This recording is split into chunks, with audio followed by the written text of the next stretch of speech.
So Bakrid పండక్కి ఈ గోవులకి ఏంటి అసలు లింక్ అసలు? వాస్తవానికి బక్రీద్కి గోవులకు ఎటువంటి సంబంధం లేదు. ఎందుకంటే నాకు చిన్నప్పటి నుంచి నా ముస్లిం సోదరులు మిత్రులు ఉన్నారు, నేను వాళ్ళతో కూడా మాట్లాడడం జరిగింది. అదేవిధంగా ఖురాన్ని మా మిత్రులు కొందరు నాకు గిఫ్ట్గా ఖురాన్ ఇచ్చినప్పుడు, ఖురాన్ హదీస్ ఇచ్చినప్పుడు మరియు దాంట్లో కూడా చూడడం జరిగింది. ఎక్కడ కూడా గోవును కోయాలనేది ఇక్కడ లేదు.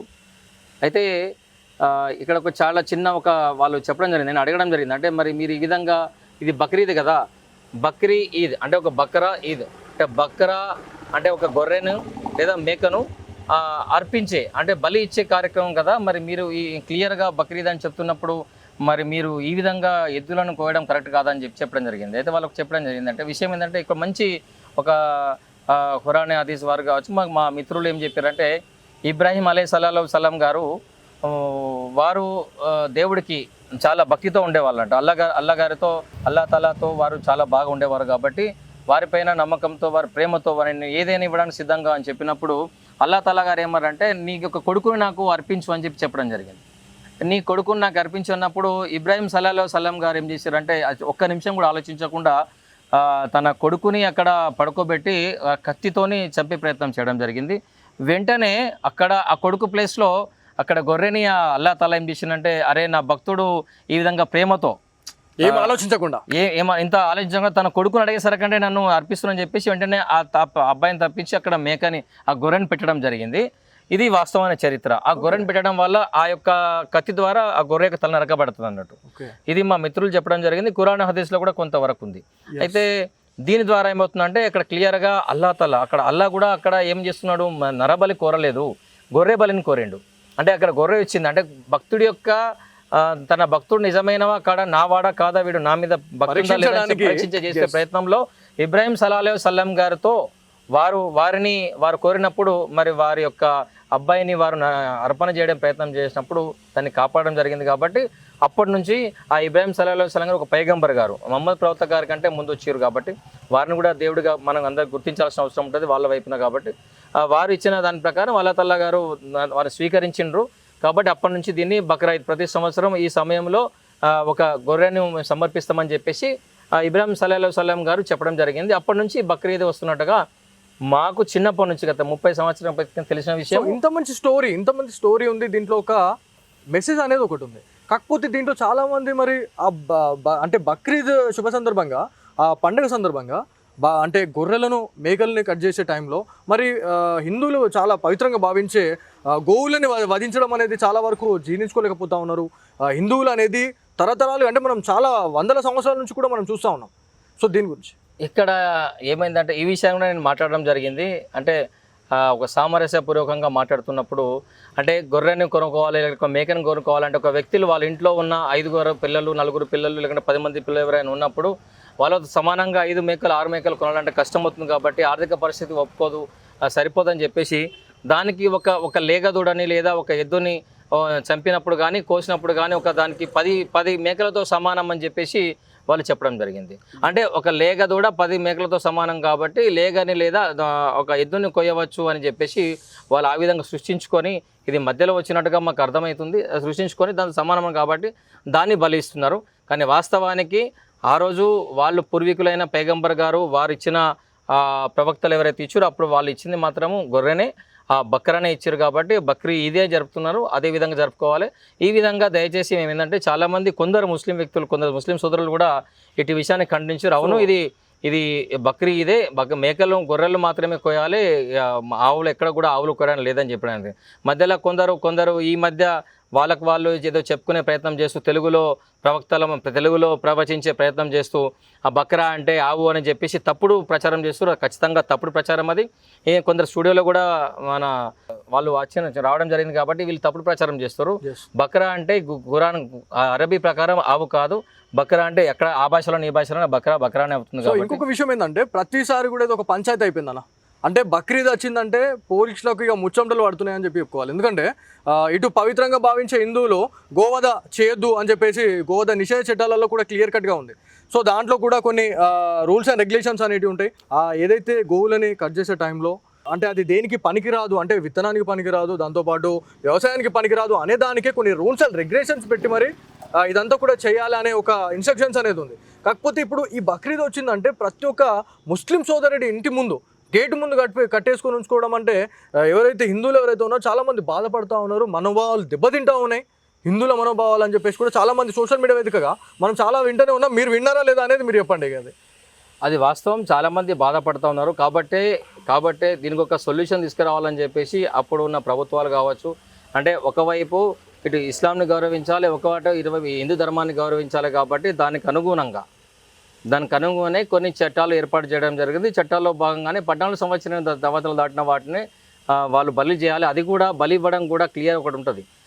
మీరు ప్రభుత్వం ద్వారా ఏదైతే బలి ఇచ్చిండ్రో అది 14 సంవత్సరాలు దాటింది అయి ఉండాలి. బలి ప్రభుత్వ అధికారి అనుమతి ఉండాలి. అది కూడా ప్రభుత్వం ద్వారా గుర్తింపబడిన కబేలాలనే కట్ చేయాలి. ఓకే, రోడ్ల మీద కట్ చేయడం కూడా లేదు.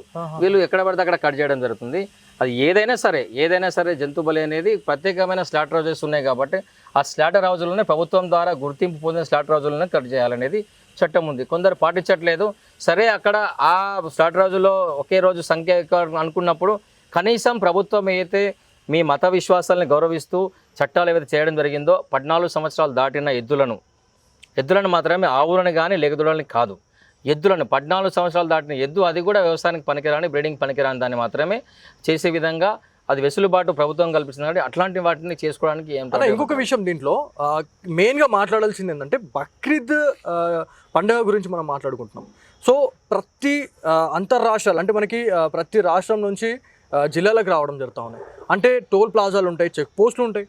మరి వాటినన్నింటినీ దాటుకొని అంటే మీరు ఆల్రెడీ ఇదివరకు ఒక వీడియోలో కూడా మీరు మాట్లాడడం జరిగింది. ఒక వ్యాన్లో ఒక వాహనంలో 6 గోవులను మించి ఎవరైనా తీసుకొని వస్తే ఆ వెహికల్తో పాటు ఖచ్చితంగా వాళ్ళపైన కఠిన చర్యలు తీసుకునే లా కూడా ఉంది అని చెప్పేసి మీరు మాట్లాడడం జరిగింది.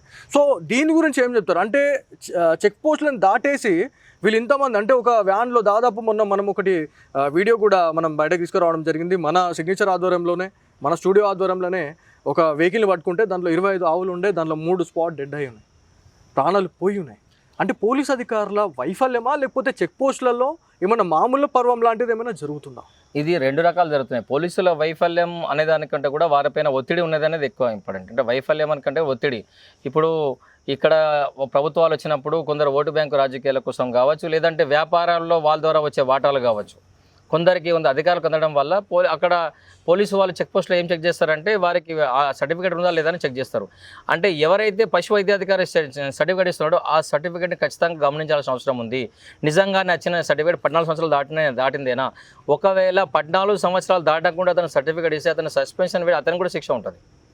కాబట్టి అది చెక్ చేయాల్సిన అవసరం ఉంటుంది. చాలా మంచి పాయింట్ చెప్పారు మీరు దీంట్లో. ఇంకొక విషయం ఏంటంటే మొన్న ఒక రంజాన్ పండుగ శుభ సందర్భంగా ఆ డేట్లో కూడా ఒక 2-3 డేస్ ముందు ఆ వెహికల్ని పట్టుకుంటే దాంట్లో మీరు 14 సంవత్సరాలు అంటున్నారు, కానీ అక్కడ దాదాపు ఒక 3-4 సంవత్సరాలు కూడా ఉండే ఏవైతే లాగదూడలు కావచ్చు దాంట్లో ఉన్న గోవులు.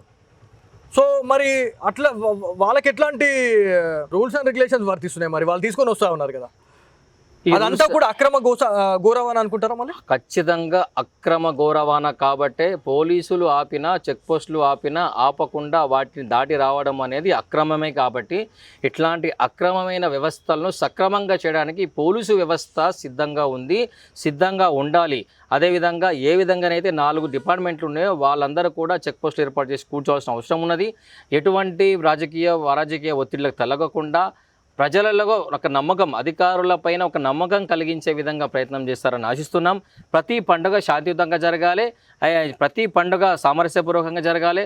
ప్రతి ఒకరు సహకరించుకోవాలంటే ఒకరి యొక్క గౌరవాలని, మత విశ్వాసాలని ఇంకో మతాలు గౌరవించాల్సిన అవసరం ఉంది. చట్టంలో మరియు ధర్మంలో ఎవరి మతాల్లో వాళ్ళు చెప్పిన విధంగా పాటించాలని అధికారం ఉంది. కాబట్టి పాటించాలి తప్ప ఇతర విశ్వాసాలని, ఇంకో మత విశ్వాసాలని తప్పుదోవ పట్టించే, కించపరిచే విధం హక్కు ఎవరికి లేదు. ఆ విధంగా జరిగితే ఖచ్చితంగా ప్రజల ద్వారా ప్రజలకు వేరే ఇతర వ్యక్తులకు తెలియాల్సిన అవసరం ఉందని చెప్పేసి తెలియజేస్తుంది.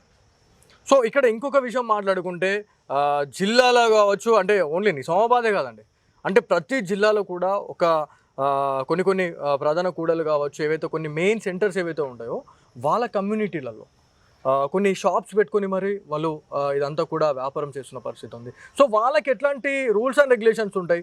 దానికి ఏమైనా లైసెన్స్డ్ అనేది ఏమైనా ఖచ్చితంగా తీసుకొని ఉండాలా అనే దానిపైన కూడా మనం మాట్లాడుకోవాలి. ఎందుకంటే నిజామాబాద్లో కూడా ఏదైతే పులాంగ్ అంటే మనం పులాంగ్ మాట్లాడుకుంటా ఉన్నాం, రైతు బజార్కి నియర్ బై లొకేషన్లో ఎన్నో షాప్స్ ఉంటాయి. దాంతోపాటు మాలపల్లి కావచ్చు, కొన్ని ఏరియాలలో చాలా షాప్స్ ఉంటాయి.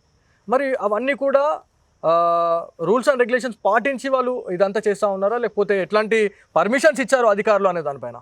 దీనికి కూడా ఎటువంటి పర్మిషన్స్ లేవు. ఎందుకంటే దీన్ని బహిరంగంగా అమ్మడము, బహిరంగంగా బీఫ్ని చేయడం అనేది లేదు. ఆ చట్టం, దానికి కూడా సంబంధించిన చట్టం ఉంది. ఆ విధంగా బహిరంగంగా కూడా అమ్మడానికి లేదు.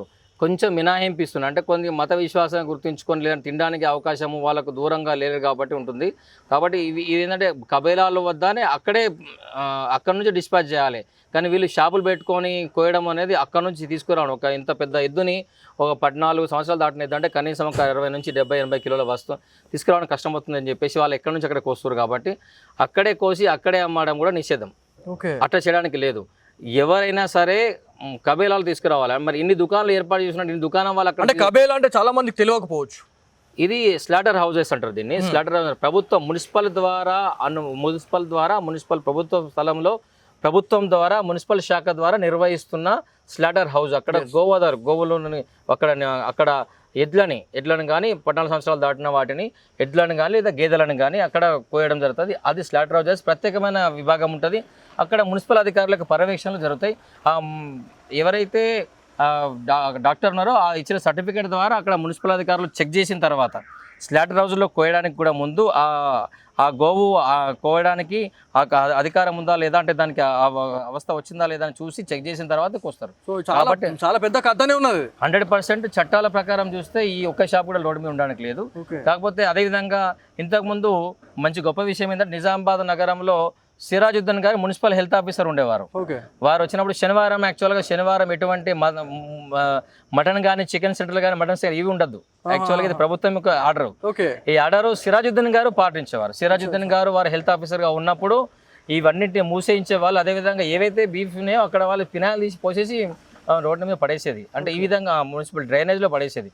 ఈ విధంగా కొందరు అధికారులు నిజాయితీ కలకు అతని సిరాజుద్దీన్ గారు లాంటి నిజాయితీ అధికారులందరూ కూడా కొన్ని చోట్ల ఉన్నారు. కాబట్టి అట్లాంటి అధికారులు వారిని ఆదర్శంగా తీసుకొని ఎక్కడైనా సరే నియమ నిబంధనలు, చట్టము మరియు రాజ్యాంగము మరియు చట్టము మత విశ్వాసాలను దృష్టిలో ఉంచుకొని పోలీసు వ్యవస్థని మనకిచ్చిన హక్కులని మనం గౌరవిస్తూ ప్రతి ఒక్క చట్టాలను గౌరవిస్తూ మన యొక్క హక్కుల్ని ఉల్లంఘించకుండా ప్రతి ఒక్క వ్యక్తి పాటించాల్సిన అవసరం ఉంది.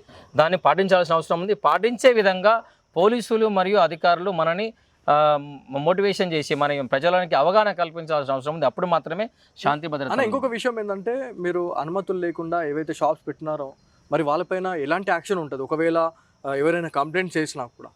వీటికి ఎట్లాంటి స్లాటర్ హౌసెస్ ఇప్పుడు ఇవి స్లాటర్ హౌసెస్ కనుక కోయకుండా వాళ్ళు బయటకు వచ్చేస్తే వెంటనే వాళ్ళపైన ఒక 6 నెలలు జైలు శిక్ష ఉంటుంది. 6 నెలలు జైలు శిక్ష, 1000 రూపాయల నుంచి 2000 రూపాయలు జరిమానా ఉంటుంది. అంటే అనుమతులు లేని షాపులు నిర్మాణం చేస్తే దానికి సంబంధించిన శిక్షలు కూడా ఉన్నాయి. కానీ దాన్ని ఎవరు పాటించట్లేదు.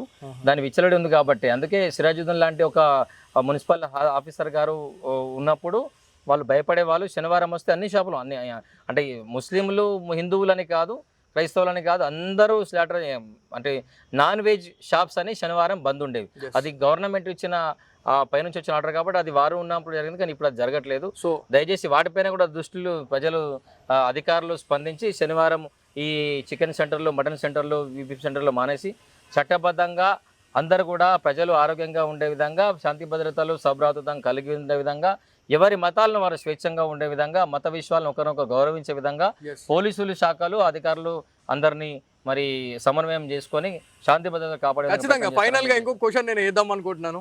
సో మీకు కావచ్చు, మాకు కావచ్చు, యావత్ భారతదేశ వ్యాప్తంగా ఉన్న ప్రతి ఒక్క హిందువుకి ఖచ్చితంగా ముస్లిం సోదరులు ఉంటారు, ఫ్రెండ్స్ ఉంటారు. సో వాళ్ళకి మీరు ఏం అపీల్ చేయాలనుకుంటా ఉన్నారు దీని విషయంలో? అంటే బక్రీద్ పండుగని, బక్రీద్ అంటే ఒక మేకలు గొర్రెలతో మాత్రమే చేసుకోవాలనే ఒక ఏమైనా మెసేజ్ ఏమైనా ఇస్తారా, లేకపోతే మీరు ఏం చెప్పాలనుకుంటున్నారు ఫైనల్గా? మా మిత్రులందరికీ అందరికీ నేను చెప్పడం జరిగింది. వాళ్ళు ప్రయత్నం చేస్తున్నారు. కొందరు ఆర్థిక పరిస్థితి బాగా చేస్తున్నారు. సాధ్యమైనంత వరకు మా సోదరులు మిత్రులు ఎవరైతే ఉన్నారో వాళ్ళందరికీ రిక్వెస్ట్ చేస్తున్నా, మనమందరం భారతీయులం కాబట్టి ఒకరి విశ్వాసాలకు గౌరవించాల్సిన అవసరం ఎంతైనా ఉన్నది. ఒక మత విశ్వాసాలని కించపరచకుండా మరి వారికి అనుగుణంగా పండగ ఏతుందో, వాస్తవానికి నిజమైన పండుగ ఏతుందో ఆ నిజమైన పండుగని ఖచ్చితంగా పాటించే ప్రయత్నం చేస్తూ ప్రతి ఒక్కరు కూడా వివిధ మతాలని దృష్టిలో ఉంచుకొని చేస్తారని చెప్పేసి ఖచ్చితంగా బక్రీద్కు బకరాని కోసే విధంగా ప్రయత్నం చేసి మా అందరినీ మరి కలుపుకొని పోయే విధంగా చేస్తారని చెప్పేసి కూడా ముస్లిం సోదరుని కోరుతున్నాను.